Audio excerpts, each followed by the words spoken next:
শ্রেণী পঞ্চম, বিষয় গণিত, অনুশীলনী ৫, পৃষ্ঠা ৩৭। ৩ নং সমস্যার সমাধান। একটি রাস্তায় কিছু গাছ এবং ল্যাম্পপোস্ট আছে। ২৫ মিটার পর পর গাছ এবং ২০ মিটার পর পর ল্যাম্পপোস্ট আছে। রাস্তার শুরুতে গাছ ও ল্যাম্পপোস্ট একত্রে থাকলে কত মিটার পর পর গাছ এবং ল্যাম্পপোস্ট পুনরায় একসাথে থাকবে? প্রিয় শিক্ষার্থীরা, পুনরায়, ক্ষুদ্রতম, ছোট এগুলো লেখা থাকলে লসাগু করতে হয়, তাই আমরা ২৫ আর ২০-এর লসাগু করব। প্রিয় শিক্ষার্থীরা, আমরা এখানে দেখতে পাচ্ছি যে ৫ হচ্ছে বিজোড়, জোড় হলে ২ দিয়ে যেত, এটা ২ দিয়ে যাবে না।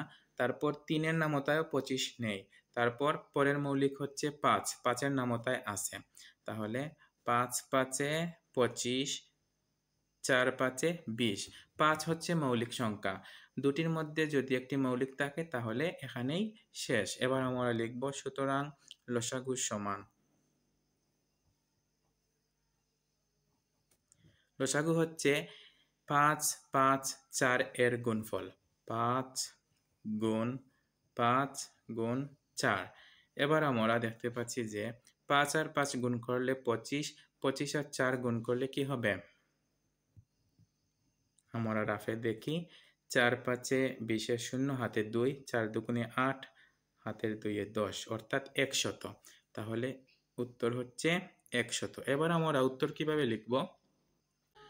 আমরা উত্তর লিখব এভাবে যে রাস্তার শুরুতে গাছ ও ল্যাম্পপোস্ট একত্রে থাকলে কত এর জায়গায় লিখব ১০০ মিটার পর পর গাছ এবং ল্যাম্পপোস্ট পুনরায় একসাথে থাকবে।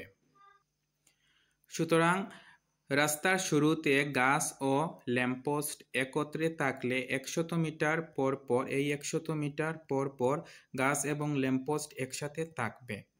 উত্তর এভাবেও লেখা যেতে পারে যে ১০০ মিটার পর পর গাছ এবং ল্যাম্পপোস্ট একসাথে থাকবে। প্রিয় শিক্ষার্থীরা, এটা তোমরা একটি খাতায় সুন্দর করে নোট করে নেবে, তারপর নিজে নিজে অনুশীলন করবে। ধন্যবাদ সবাইকে।